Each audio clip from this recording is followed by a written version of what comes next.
personalidad de poder acudir al juicio en defensa de otra persona.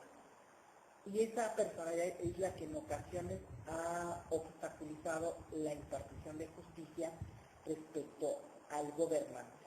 Sucede cómo podría hacerse y cómo se traduce esa personalidad ante usted, en su juzgado, cómo la traduciríamos.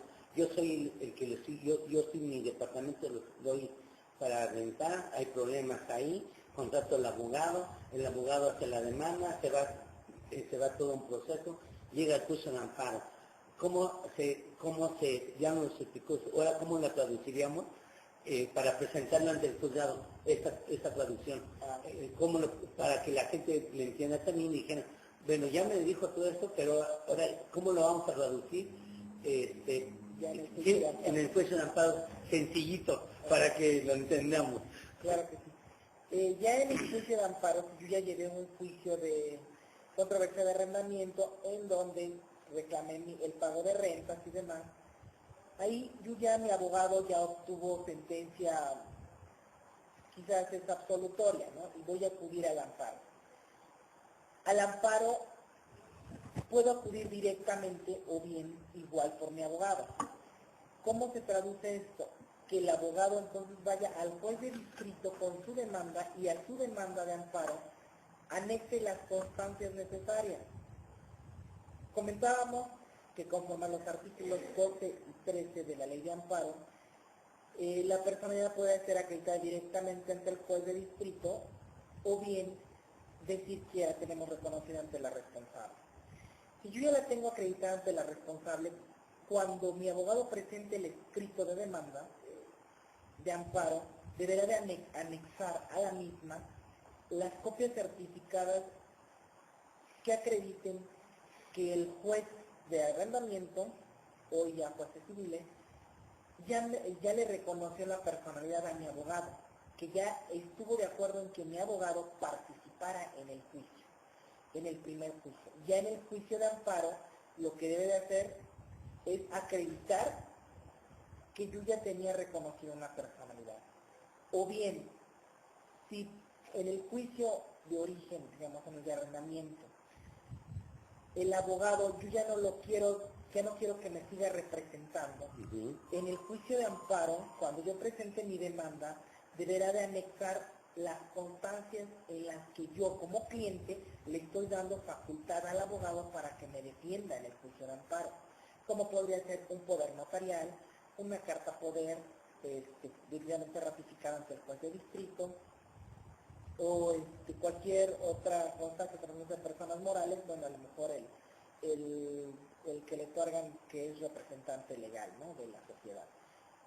Esos documentos son los que yo tengo que allegar, o sea, esos son los que tengo que acompañar a mi demanda. No nada más debo de hacer un escrito donde diga, solicito amparo porque la autoridad violó mis garantías individuales, porque actuó en contra de derecho, no condenó el pago de renta, sino que acredité la relación contractual, etcétera, ¿no?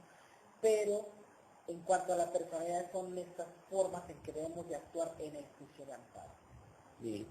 Bueno, pues es una explicación que yo creo que con esto todo el mundo lo ha entendido.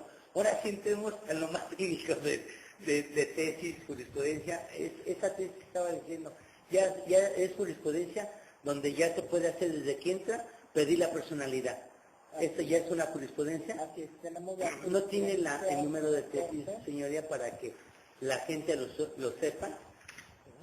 Porque quizá qué pasa en el mundo práctico, que es algo muy raro. Yo platico con muchos abogados postulantes y hablan y todo quieren agarrarse, irse sobre lo que dice el código, pero yo en las maestrías casi todos los maestros dicen que tienen que recurrir a las tesis jurisprudenciales y les da una hueva entrar a eso. Dice, no, pero ¿por qué ese código está ahí? No, pero espérame, está ahí, aparece en las tesis de la jurisprudencia. Sí, exactamente, está la ley, ¿no? Y en la ley es la base para poder impartir o desarrollar un procedimiento. Sin embargo, pues sabemos que la ley, pues así como cualquier escrito, pues amerita interpretación. Y es lo que hacemos nosotros los juzgadores, interpretamos la ley.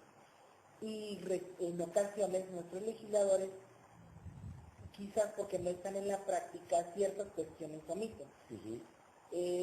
En cuanto a esto de requerir, bueno, pues sí nos marca la ley que debemos de hacer requerimiento cuando no sea clara o haya alguna omisión en la demanda, pero jamás nos dice que debemos de requerir tratándose de la personalidad.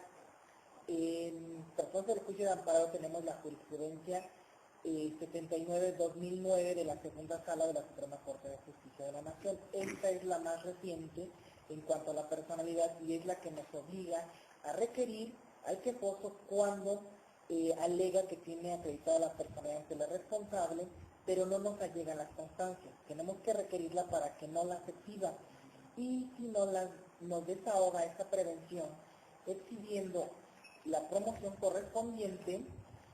También respecto a esta cuestión no está previsto en la ley, pero la Corte lo ha interpretado aplicando analógicamente el artículo 152 de la Ley de Amparo, en donde nos faculta requerir constancias que se refieran al acto reclamado. Entonces la persona dice que tenemos la obligación de requerir a la responsable no remita las constancias que acrediten la personalidad. Esta sería la jurisprudencia más reciente. También tenemos la jurisprudencia 23 del 2009, que también nos habla sobre la personalidad, tratándose del artículo 13 de la Ley de Amparo. En esta la Corte ha establecido que a virtud de que la suspensión, que es lo esencial del juicio de amparo, que es lo que todos buscamos, una suspensión, claro. ¿Para qué? Para detener la ejecución del acto reclamado. Porque eso es lo importante, que se detenga la ejecución en lo que se resuelve el fondo del asunto.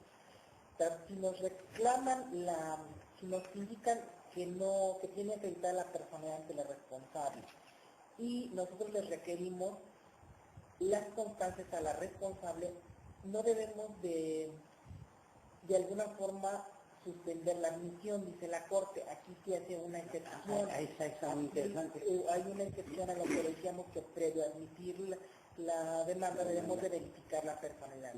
La Corte dice aquí que en este supuesto, cuando nos acrediten que sí requirieron las constancias y no se las han entregado, admitamos la demanda. Sin embargo, no debemos de esperarnos hasta la sentencia. En cuanto desahogue la autoridad responsable y nos remita las constancias o nos indique no hay constancias, debemos de resolver sobre la persona. Vámonos, inmediatamente. Se desecha ese sobreseer la parte. Vamos a una pausa y enseguida regresamos.